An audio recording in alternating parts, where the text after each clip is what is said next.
වර්තමානයේ ගොඩාක් දෙනෙක්ට තියෙන ගැටලුවක් තමයි කුරුලෑ පිම්පල්ස් එහෙම නැත්නම් ඇක්නි කියන්නේ.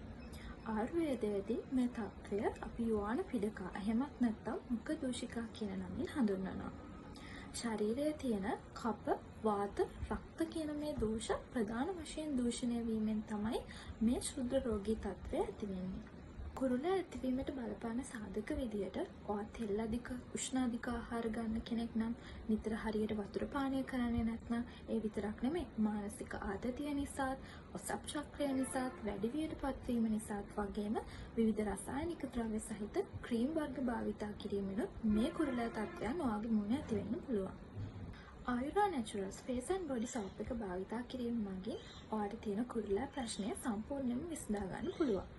කුරුලෑ විතරක් නෙමෙයි ඔයාගේ සමයේ පවතින විවිධ ආසාදන තත්ත්වයන්, කැසීම්, දහඩිය බිබිලි වගේ තත්ත්වයන්ොත් මේ සෝප් එක භාවිතා කිරීම මගින් ඔයාට නැති කරගන්න පුළුවන්. ඉතින් ඔයත් කුරුලෑ වලින් පීඩා විඳින කෙනෙක් නම් ඔයාටත් මේ සෝප් එක භාවිතා කරන ගමන් ඔයාගේ ආහාර රටාව පාලනය කරගනිමින් හොඳ මානසික සෞඛ්‍යයක් පවත්වා ගනිමින් මේ තත්ත්වයන් සම්පූර්ණයෙන්ම නැති කරගන්න පුළුවන්.